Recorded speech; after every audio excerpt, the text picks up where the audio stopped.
kalau ada orang positif COVID, dukunglah. Dan ini nggak aib, bukan dosa turunan ini gitu lah. Bertobat dan sadarlah. Bagi kawan-kawan yang menganggap bahwa COVID tidak ada, saya buktinya. Ada kesan bahwa makin jauh dari Medan makin gak ada COVID. Salah.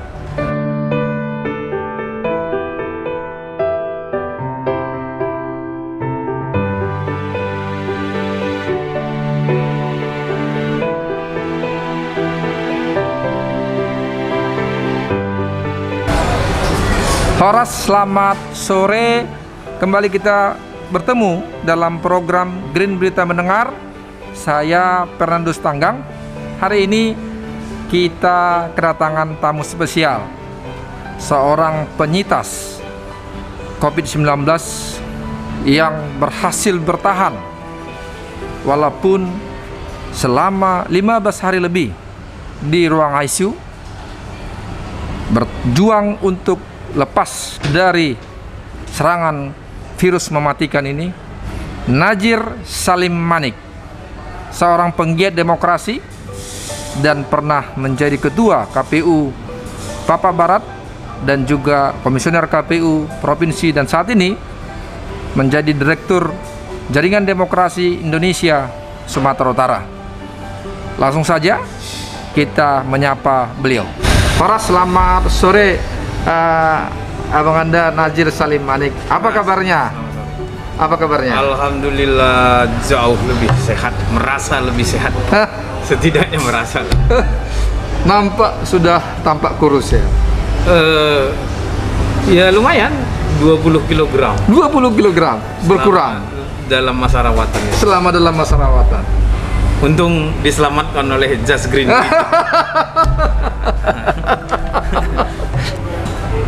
Ketika sekitar tanggal 1 apa 2 Maret, Iya. saya minta tolong perawat bawakan timbangan.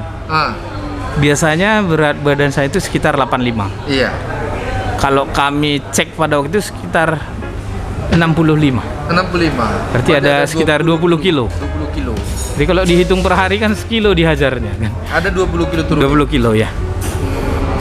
Dan itu terasa saya merasakan otot dan lemak ada di kaki itu sangat berkurang. Kemudian dada ini agak memang agak mencekung lah. Mencekung ya. Yang saya rasakan yang lain itu kulit mengering sampai sekarang.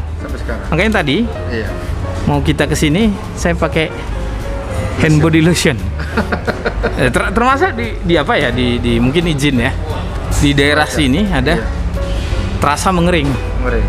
Karena tahu mau masuk YouTube channel saya tadi pagi kan cukuran, terasa. Saya bilang sama tukang pangkasnya, dia merasakan disentuh, memang agak mengeras. Tapi ya secara umum saya mulai membiasakan diri lah. Jadi paru-paru kita yang berkembang untuk penyembuhan itu dilatih untuk bernafas. Tapi memang belum bisa seperti biasalah. Nah sekarang Ketua, setelah keluar dari rumah sakit, berat badan turun, apa yang lain yang dirasakan Ketua sekarang? Seperti ada penurunan lah.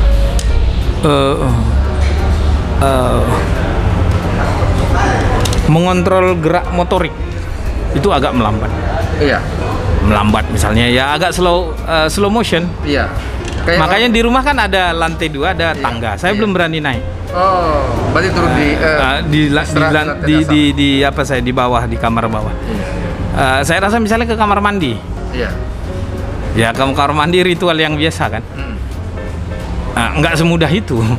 Karena ada gerakan harus menjongkok misalnya. Berarti berpengaruh ya. Ya, makanya saya latih dengan sholat. Sholat subuh itu kan paling pergerakan ya. Jadi dia kan soft, itu pergerakan sholat itu soft.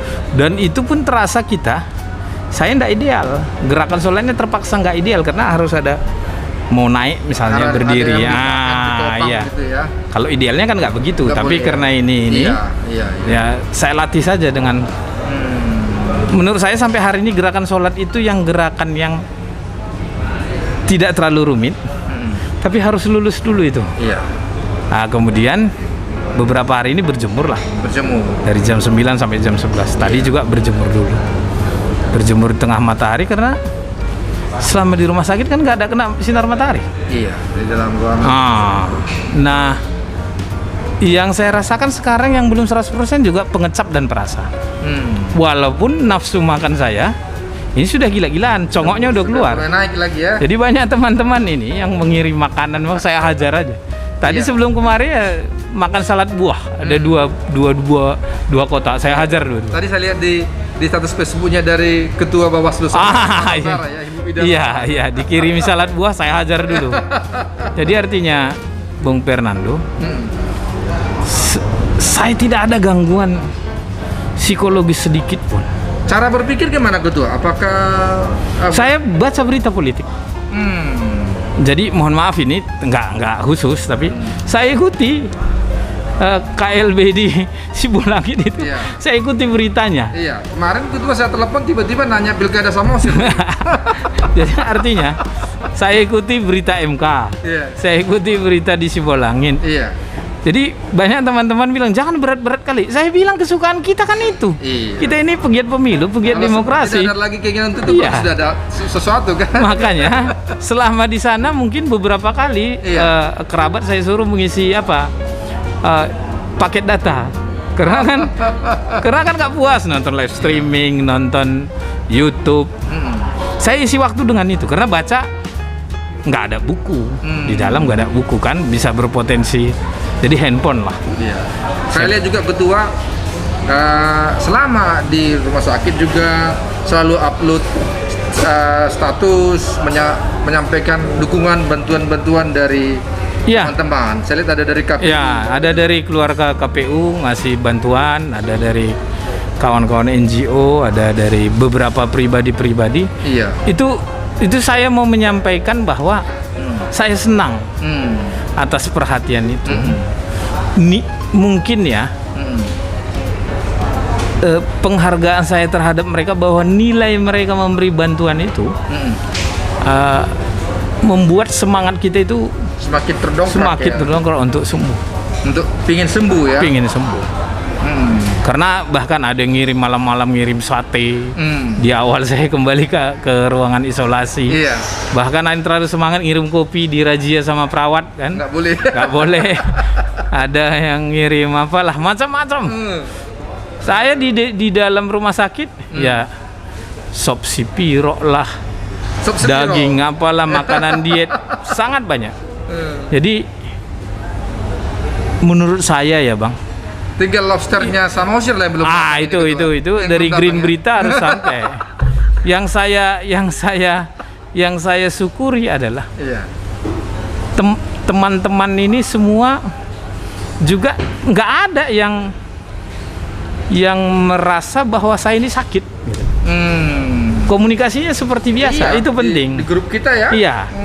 Makanya saya di grup WA juga membiasakan aktif supaya ya saya sakit saya terpapar virus tapi saya sudah sembuh. Ada dampaknya Jadi kalau Bung Fernando ngajak saya sekarang ada di depan sana uang 1M harus dikejar, pasti saya kalah. Tapi kalau ditanya apa saya mau, pasti mau. Tapi secara fisik saya harus objektif dan berupaya bahwa saya belum sekuat seperti sedia kala. Iya. Tapi kalau dinyatakan apakah saya positif dalam arti kata kesehatan, sudah. Iya. Jadi menurut saya psikologisnya dulu penting. Karena seringkali cerita kawan-kawan perawat di sana, karena saya 24 hari di sana kan, jadi interaksi mereka cerita bagaimana pasien-pasien COVID. Saya gimana? Bapak ini semangat kali. Oh gitu ya. Nah, saya bilang saya hanya punya semangat karena obat-obat nggak ngerti aku. Obat yang kalian masukkan itu entah apa, tak tahu aku. Ikhlas saja aku udah. Karena saking di hari-hari terakhir saya tidak bisa lagi diinfus. Karena sudah terlalu banyak. Mungkin sudah over, jadi sudah nolak. Udah habis, nggak ada lagi tempat. Terakhir itu di kelingking ini. Luar biasa. Dan cairan infusnya banjir, nggak masuk lagi. Akhirnya dilepas. Saya ceritakan ke dokter. Kemudian saya bilang begini, memang saturasi saya belum optimal, Dok. Tapi gini aja, untuk jaga-jaga di rumah saya siapkan oksigen dan pengukur saturasi. Boleh saya pulang? Nah gitu, saya yang mengajukan. Dokternya sebenarnya secara medis belum, karena dia berharap kita harus tetap tersambung dengan oksigen, perawatan. Saya bilang, saya rasakan justru bosannya setelah ke ruangan biasa. Kan turun, Bang. Iya. Dari ICU, Iya. kembali ke ruangan isolasi. Iya. Dari ruangan isolasi ke ruangan biasa. Iya. Setelah padahal saya itu kamar terbaik diberi rumah sakit. Kamar VIP itu kamarnya. Iya. Justru di situ bosannya. Iya. Nah, saya bilang di sini nggak udara, jendela bisa dibuka, tapi saya pengen suasana rumah. Yakin bisa, yakin. Iya. Tapi saya bilang kasih obat jalan aja, Dok. Jadi saya mengkonsumsi beberapa obat Dengan oral sekarang. Dan banyak juga kawan-kawan membantu dengan suplemen. Ada yang mengirim madu, ada yang mengirim ya katanya suplemen untuk orang COVID. Iya. Kalau makanan nggak terhitung, hampir setiap hari. Walaupun lobster tetap ditunggu, tapi saya semalam misalnya dikirimi daging kuda, bahkan teman-teman dari Padang Lawas itu Bang Rahmat dan Amran Pulungan itu mengirim daging rusa. Iya, luar biasa ya. Jadi sebenarnya mungkin bukan dagingnya ya, cara mereka kawan-kawan ini mengupayakan itu penghargaan yang harus saya sehat. Iya. Jadi saya dalam pikiran saya ini mereka repot loh, nyarinya, mengirimkannya sampai ke rumah. Aku harus makan ini sedikit atau banyak dan harus sehat. Iya. Ya, yang paling membahagiakan adalah dukungan Bung Fernando dan kawan-kawan semua. Jadi kalau saya ditanya, kalau ada orang positif COVID, dukunglah. Dan ini nggak aib. Iya. Makanya saya di awal begitu saya positif, foto dari hasil lab itu saya umumkan di medsos. Saya nih Kak, positif. Pertama supaya keluarga dan lingkungan tetangga bisa menjaga. Yang kedua, bukan dosa turunan ini gitu. Jadi saya sedikit pun tidak merasa terbebani terpapar COVID, karena orang banyak terpapar COVID, jutaan sudah pernah orang di Indonesia. Kedua, dan menurut saya tingkat kesembuhannya tinggi. Lebih tinggi tingkat kesembuhan daripada tingkat kematiannya ya. Saya pernah baca Kak Sarma Hutajulu, itu Bu Rurita Hakim, tipikor PN Medan, dan ada beberapa teman di luar kota yang sudah ya seperti sedia kala. Maka termasuk saya komunikasi dengan pimpinan Bawaslu RI, Mas Apip, Muhammad Apipuddin. Ternyata dalam dia japrik saya cepat sehat macam-macam. Nah, jadi artinya banyak orang yang peduli. Kepedulian itu jauh lebih berarti terbuka dia, jangan tertutup maksudnya.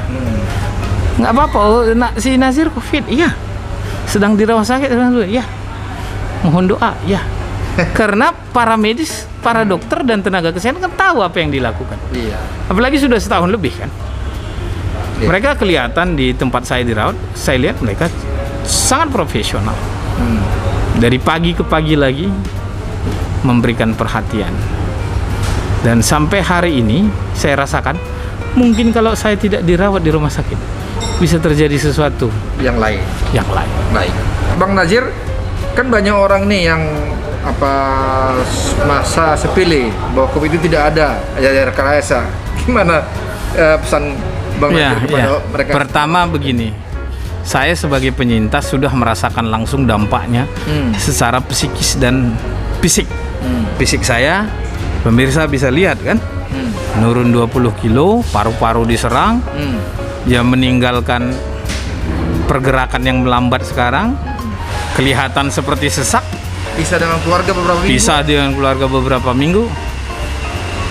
Dan belum lagi dampak biaya sebenarnya, tapi saya tidak usah sebutkan. iya. Karena yang penting sehat gitu ya? penting sehat, ada dampak pembiayaan. Apa pesannya? Bagi saya, ayolah kita sama-sama jaga protokol kesehatan. Saya dari awal juga sebenarnya orang yang patuh, selalu pakai masker, selalu bawa hand sanitizer. Tapi mungkin beberapa hari itu ada yang alpa ya, karena terlalu riang ketemu dengan orang. Nggak tahu saya ini terpapar dari mana, saya maafkan saja. Tapi yang penting ke kita, sayangilah keluarga dengan tidak sembarangan. Misalnya begini, keluar dari rumah ya mandi, kemudian mengganti baju dan lain-lain. Karena kalau kita tidak menjaga keluarga, siapa lagi? Kan banyak orang terpaksa beraktivitas di luar rumah.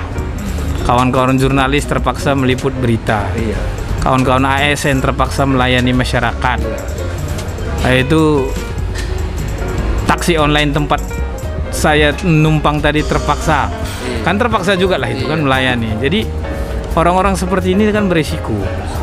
Nah, saya memilih bahwa saya tetap akan keluar rumah sesekali untuk hal-hal yang diperlukan, tapi tetap menjaga protokol kesehatan. Bertobat dan sadarlah bagi kawan-kawan yang menganggap bahwa COVID tidak ada. Saya buktinya. Nah, jadi ini mungkin pro kontra COVID ini masih akan panjang ya. Tapi bagi saya lebih baik memilih kita percaya saja hidup sehat itu baik. Nah, saya hikmah COVID ini, virus ini menyadarkan kita bahwa ada beberapa jenis penyakit lain yang harus kita juga jaga. Nah, kayak kita Bang Fernando kan, kita tidak sadar, kita pikir kita masih cencen kan, masih muda, ternyata sudah mulai kan penyakit itu bermunculan. Bermunculan, berarti kita perlu menjaga. Dan untunglah kemarin itu keluarga tidak kena sama sekali Ketua. Alhamdulillah. Di rumah itu kan ada istri, anak, dan ada kerabat yang setiap hari datang, tidak ada satupun yang akhirnya jadi mereka tidak repot ya. Tidak repot. Nah, Ketua, Bang Nazir, ini kan banyak juga orang yang terkena COVID. Banyak yang akhirnya menyerah karena dia semangat sehingga daya tahan tubuhnya jadi menurun. Apa pesan Ketua bagi teman-teman yang terkena COVID ini? Ya, satu terbuka saja. Saya kena COVID. Bahkan saya ada diskusi ketika di rumah sakit. Banyak orang ternyata untuk tes saja tidak berani. Tes saja, misalnya dia tidak pernah swab antigen atau PCR. Saya sebelum positif, saya aktif. Saya ada 4 kali. Antigen? Enggak, PCR. Daripada diam-diam. Menularkan kepada orang? Iya. Saya waktu di rumah sakit itu kan 2 kali pindah kamar. Jadi di kamar kedua itu ada sebuah komunitas terpapar puluhan orang. Jadi ini rukun tetangga lah kan. Untung mereka sadar gitu. Jadi semua dites. Akhirnya semua positif dan semua diisolasi di rumah sakit. Tapi sepertinya mereka tidak terlalu berat karena cepat mendeteksi. Nah, artinya apa? Kesadaran kita COVID ini nggak boleh meluntur ya. Ada kesan bahwa makin jauh dari Medan makin nggak ada COVID. Salah. Saya justru merasakan tidak enak badan itu justru setelah dari luar daerah. Artinya saya tidak menuduh saya terpapar di luar, tapi potensi itu mungkin fisik melemah. Maka saran saya, kalau kondisi fisik kurang bagus, jangan melakukan perjalanan. Nah, bagi kawan-kawan yang saat ini sedang berjuang melawan COVID di rumah sakit atau isolasi mandiri, apa pesannya Ketua? Ya, bagi kawan-kawan yang sedang berjuang ya, masih dirawat di rumah sakit ataupun isolasi mandiri, tetap jaga pikiran positif. Pikiran positif artinya bahwa kita ini insya Allah 99% sembuh. Yang kedua, percayalah bahwa kalau imun kita menguat dengan makanan bergizi, makanan sehat, kita sembuh. Dan pikiran positif. Iya, pikiran positif. Dan jangan menutup diri. Jangan berkomunikasi lah. Ya, mengurung diri, iya, membatasi isolasi, ya. Orang berinteraksi secara fisik. Tapi berkomunikasi kan banyak cara. Iya. Saya mengisi waktu ini, recovery ini dengan hampir ikut Zoom 2-3 kali per hari. Iya. Jadi saya cari agenda Zoom tema apa saja, Ikut aja. saya ikuti supaya tidak bosan. Karena kalau nggak kan pengen keluar rumah. Iya. Dengan jiwa yang positif, itu adalah obat yang paling berharga untuk bisa sembuh dan segera berinteraksi dengan masyarakat. Baik. Sahabat Green, itu tadi wawancara kita bersama Abang Anda Nazir Salim Manik, penyintas COVID-19 yang dirawat selama 15 hari lebih di ruang ICU dan punya semangat, punya pikiran yang teguh untuk sembuh. Pesan tadi kepada seluruh yang sedang berjuang melawan COVID-19, tetap semangat bahwa kesembuhan itu jauh lebih tinggi, 99% dibandingkan kematian. Pasti kita bisa kalau kita semangat dan tetap menjaga 3M, menjaga jarak, memakai masker, dan mencuci tangan. Saya Fernandus Tanggang dan Abang Anda Nazir Salim Manik. Terima kasih telah menyaksikan tayangan ini. Semoga menjadi inspirasi bagi kita semua. Horas, horas, horas.